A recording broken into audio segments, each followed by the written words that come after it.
हंस करछि पद्म कड़ आ पद्म पाखुड़ा आला सूर्य चंद्र भी अच्छा जगन्नाथ सब आइसक्रीम केठी करछि काठ माली रंग आ अठा साहाय्य जगन्नाथ कर पद्म वेश।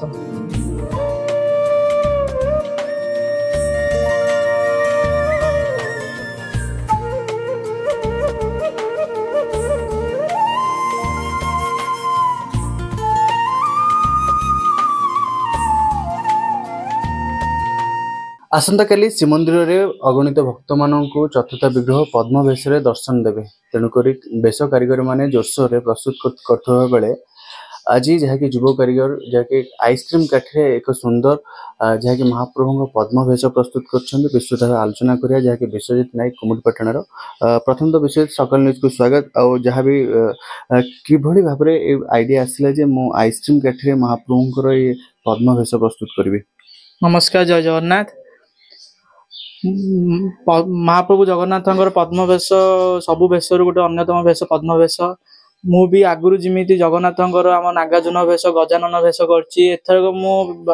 भाविली सबु वेश करुच्ची जगन्नाथ गोटे पद्म वेश करी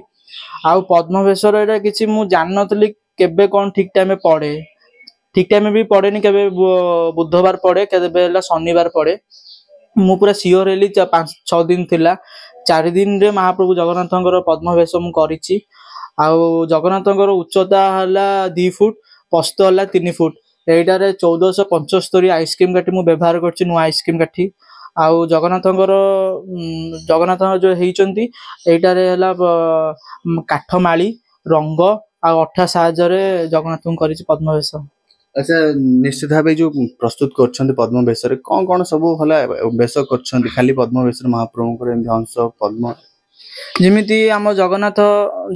जो मंदिर भितर जमी हुए पद्म वेश जमीती आम हंस रहिले आमर ऊपर आम जो पद्म फूल पद्म पाखुड़ा जमी पद्म कढ़ आमर जमी सूर्य चंद्र रुहति सब भेष उपर ठीक सेमितिया भी मुझे हंस कर पद्म कड़ आ पद्म पाखुड़ा आला सूर्य चंद्र भी अच्छा जगन्नाथ सब आइसक्रीम केठी कर। अच्छा किभली आपको आईडिया आसला क्या आसंता काली महाप्रभु को पद्म वेश अगणित भक्त मैंने श्रीमंदिर दर्शन देवे आपण माइंड रे किभली आसला जे मु महाप्रभु पद्म वेश करी किभली आसला मु 4 दिन 5-6 दिन थिला 6 दिन थिला मोर गोटे अनुभूति कहूँ 6 दिन थिला मु जान नी पद्म वेश शनिवार 1 तारिख पड़ी बोली मो हठात माइंड के आसला मो मम्मी कहली मम्मी जेहेतु 1 तारिख है पद्म वेश पड़ी पूरा कन्फर्म मुझे आ पद्म वेश करी 5 दिन थिला कहली 4 दिन रु थिला मु काम स्टार्ट कली काली एतबेलू जगन्नाथ किछि नथिले माने आज काली एतबेलू किछि नथिले आज एतबेलू से जो डिफरेंस टा सेटा गोटे स्पिरिचुअल पावर कहले चले जगन्नाथंगर आउ मम्मी गाइडेंस करचंदी तू ए भेष रे तू एटा करे पद्म कड़ एट लगा हंस करे जा गाइडेंस थाए मम्मी कहचंदी मते। निश्चित भाव जो अगस्ट 15 हो कि जनवरी 26 हो महाप्रभु विभिन्न बेश किसी ना किसी करती आगु कौन प्लान रही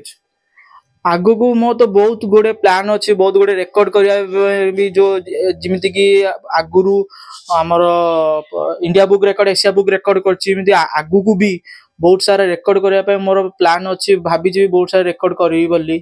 आगु को भी आम जमी सब जगन्नाथ सब भेष जमी भेष सब करुच्ची आगु को भी मु आइसक्रीम काठी मध्यम आम जो संस्कृति को लेकिन आइसक्रीम काठी मो कला मध्यम करी। निश्चित भाव सरकार किसी प्रोत्साहन दरकार जहाँकि आहरी आगु बढ़ी पारे ए दिगरे निश्चिंत सरकार प्रोत्साहन दरकार सेटा भी मिलिया आजिकल दुनिया रे मिलिया भी बहुत कष्ट हो गलानी जेहेतु गोटे कलाकार को चाहे पैसा डज नॉट मैटर एट करे पैसा तो से समस्त इनकम करती पैसा मैटर नुह किंतु गोटे उत्साहित माने ताको इनकरेज करने गोटे कलाकार गोटे चाहे मत माने समते देखिए सब जगह फेनिशिएट करेंगे सेटा हला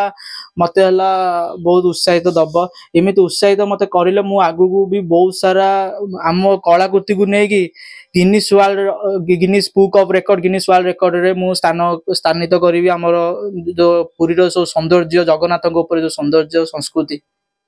निश्चित भाव सुंदर देखी पार्थ कलाकृति किभली भाव में आइसक्रीम काठी जहाँकि विश्वजित नायक जहाँकि महाप्रभुंर आसंता काली ଯାହାକି ପଦ୍ମ ବେଶ ଥିବା ବେଳେ ବେଶ କାରିଗର ମାନେ ଅତି ନିଷ୍ଠାର ସହ ଯାହାକି 1 ମାସ ଧରି ମହାପ୍ରଭୁଙ୍କ ପଦ୍ମ ବେଶ ସୋଲରେ ପ୍ରସ୍ତୁତ କରୁଥିବା ବେଳେ ଆଜି ଯାହାକି କୁମୁଡିପାଟଣାର ଯାହାକି ସିଦ୍ଧ ମହାବୀର କୁମୁଡିପାଟଣାର ଯାହାକି ବିଶ୍ୱଜିତ ନାୟକ ଅତି ସୁନ୍ଦର ନିଖୁଣ ଭାବେ ଦେଖିପାରୁଥିବେ ପଦ୍ମ ପାଖୁଡା ଏବଂ ହଂସ ସହିତ ଯେଭଳି ଭାବରେ ଅତି ସୁନ୍ଦର ଭାବେ ପ୍ରସ୍ତୁତ କରୁଛନ୍ତି ମହାପ୍ରଭୁଙ୍କର ବେଶ ଏ ଦୁର୍ଲଭ ବେଶ ଏ ଗୋଟେ ନିଆରା ସ୍ମୃତି ରହିଯାଇଥାଏ ଏବଂ ତାଙ୍କ ତରଫରୁ ଏବଂ ସରକାରୀ ପ୍ରୋତ୍ସାହନ ମିଳିଲେ ବି ଆହୁରି ଆଗକୁ ବଢିପାରନ୍ତି ଏବଂ ତାଙ୍କ ଭଳି କଳାକାର ମାନେ ଯାହାକି ଯୁବ କଳାକାର ମାନେ ଆଗାମୀ ଦିନ ଆହୁରି ପୁରୀ ଏବଂ ଇଣ୍ଡିଆର ନାଁ କରିପାରନ୍ତି। ପୁରୀରୁ ଶରତ କୁମାର ମଲ୍ଲିକ ରିପୋର୍ଟ ସକାଳ ନ୍ୟୁଜ।